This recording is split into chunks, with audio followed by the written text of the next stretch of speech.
24 घंटे देश की सेवा के लिए कुछ न कुछ करता ही रहता है।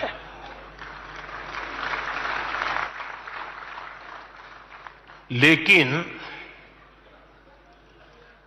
अब अगले 100 दिन नई ऊर्जा, नया उमंग, नया उत्साह, नया विश्वास, नए जोश के साथ काम करने का है।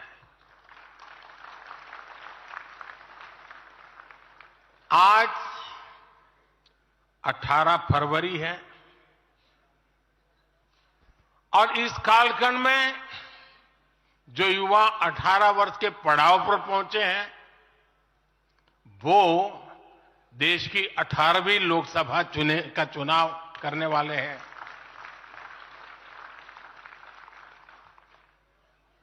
अगले 100 दिन हम सबको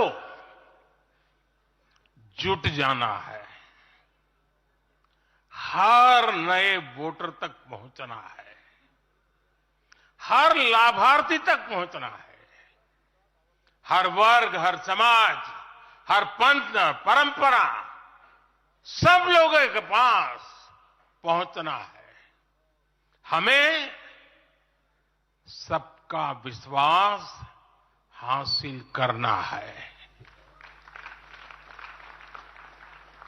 और जब सबका प्रयास होगा तो देश की सेवा के लिए सबसे ज्यादा सीटें भी बीजेपी को ही मिलेगी।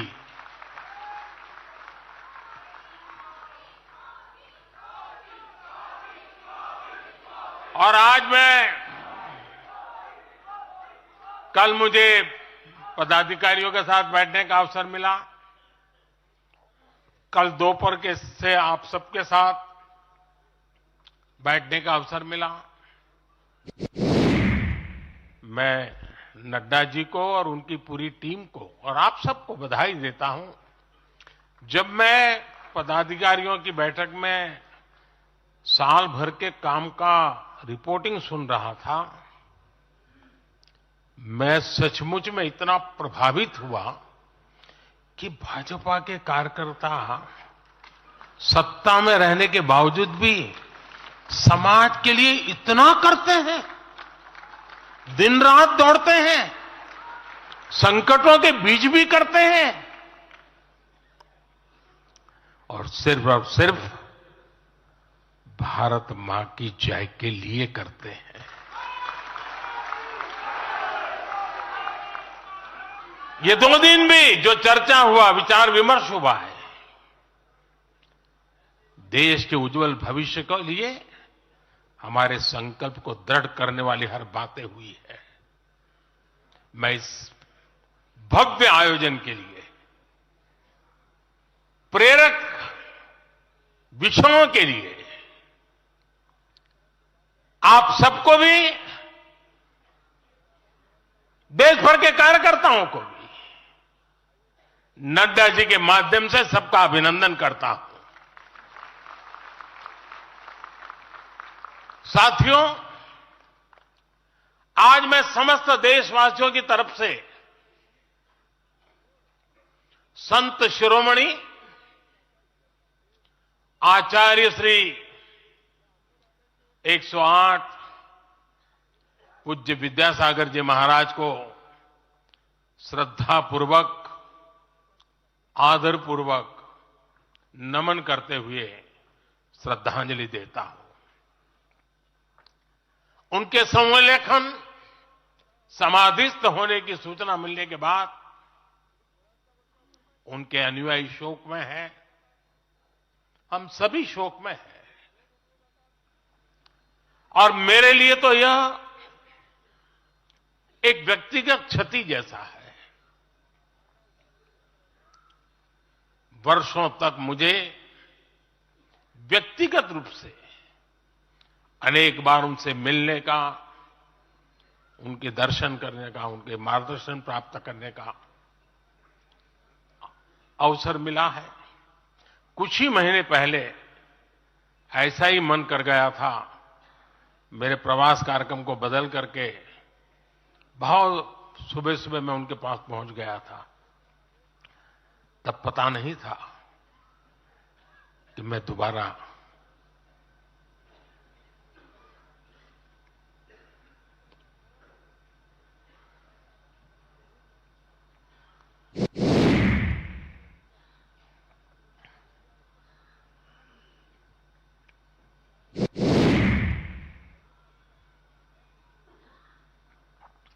उनके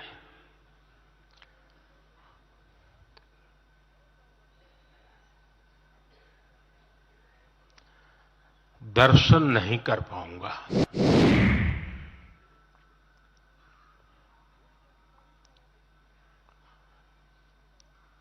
मेरा सौभाग्य रहा है कि पिछले 50 से भी ज्यादा वर्षों से मुझे देश के गणमान्य आध्यात्मिक मूर्तियों के निकट रहने का, उनके आशीर्वाद पाने का अवसर रहा है। और इसलिए मैं उस आध्यात्मिक जगत की उस शक्ति को भलीभांति जानता हूं, समझता हूं, अनुभव करता हूं। आपको सुनकर के आश्चर्य होगा कि वे तो दिगंबर परंपरा से थे। उनका जीवन कैसा होता है हम जानते हैं, लेकिन शायद ही कोई ऐसी महत्वपूर्ण घटना ऐसी नहीं होगी या मेरी तरफ से कुछ महत्वपूर्ण किसी काम में मेरा संबंध आया हो, 24 घंटे के भीतर भीतर उसका एनालिसिस करके मुझे उनका संदेश आता था। यानी कितने जागरूक थे।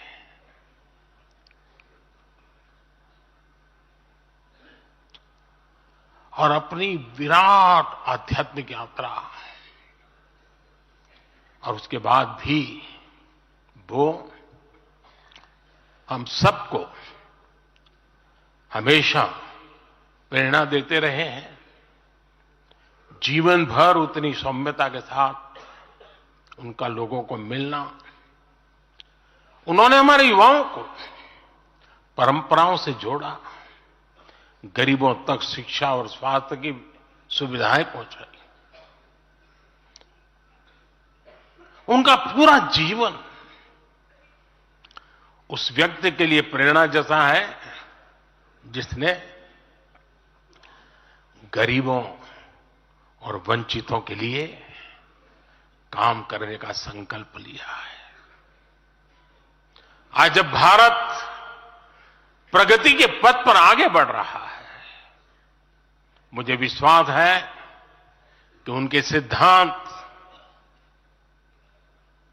और उनका आशीर्वाद ऐसे ही भारत भूमि को प्रेरणा देता रहेंगे।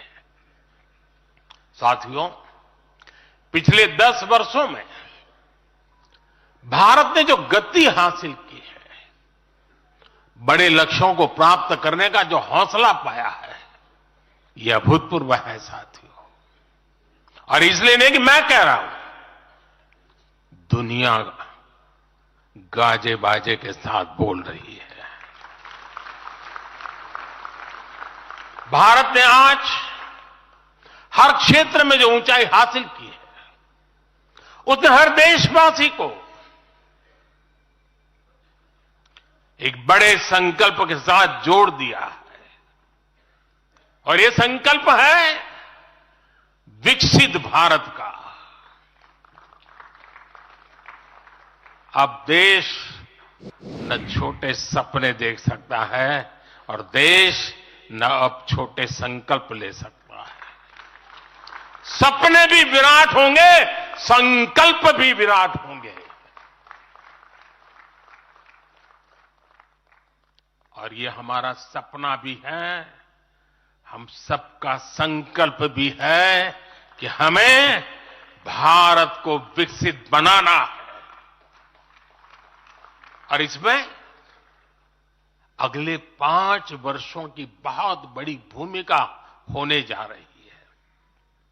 अगले 5 साल में भारत को पहले से भी कई गुना तेजी से काम करना है।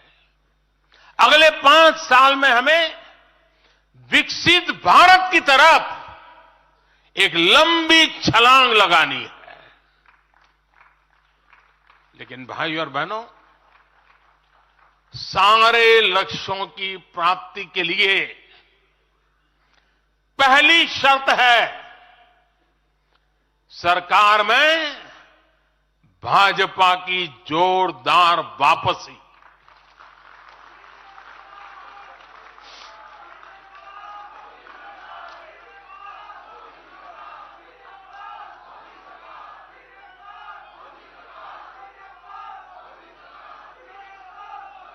आज विपक्ष के नेता भी एनडीए सरकार 400 पार के नारे लगा रहे हैं।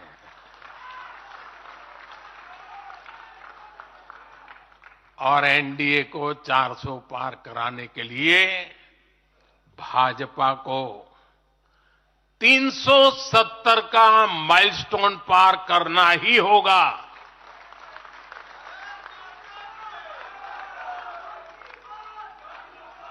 साथियों, कई बार लोग मुझसे कहते हैं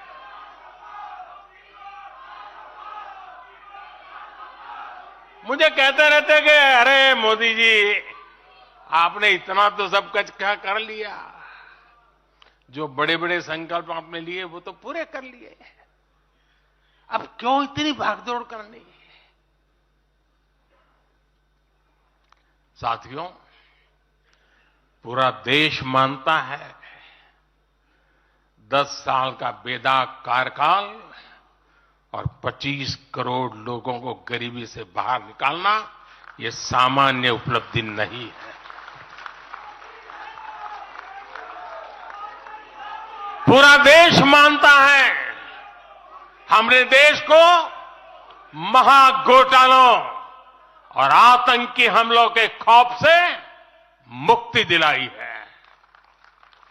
पूरा देश मानता है हमने गरीब और मिडिल क्लास का जीवन बेहतर करने का प्रयास किया है। लेकिन जो लोग सोचते हैं कि बहुत हो गया, ऐसा सोचने वालों को मैं एक पुरानी घटना जरूर बताना चाहूंगा। एक बार एक बहुत बड़े नेता मुझे मिले, मेरे प्रधानमंत्री पद के दूसरे कार्यकाल पे।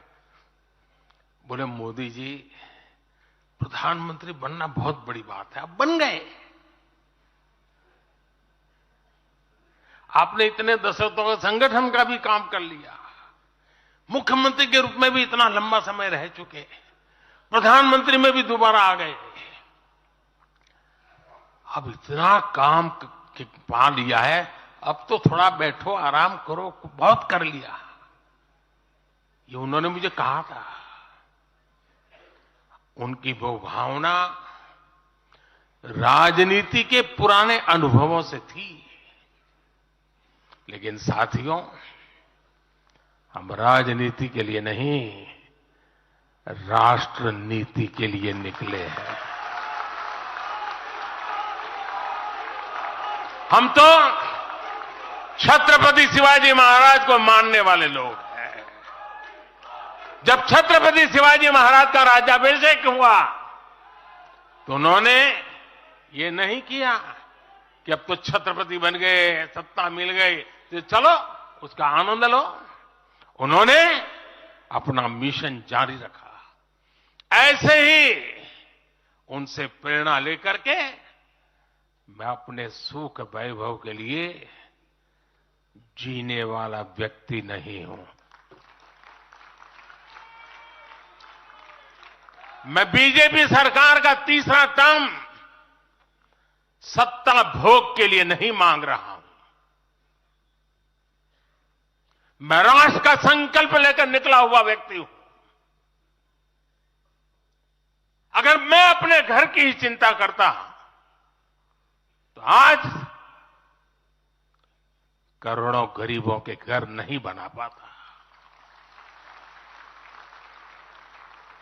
मैं देश के करोड़ों बच्चों के भविष्य के लिए जीता हूं, जागता हूं, जूझता रहता हूं। देश के करोड़ों युवाओं, करोड़ों बहनों बेटियों, करोड़ों गरीबों का सपना ही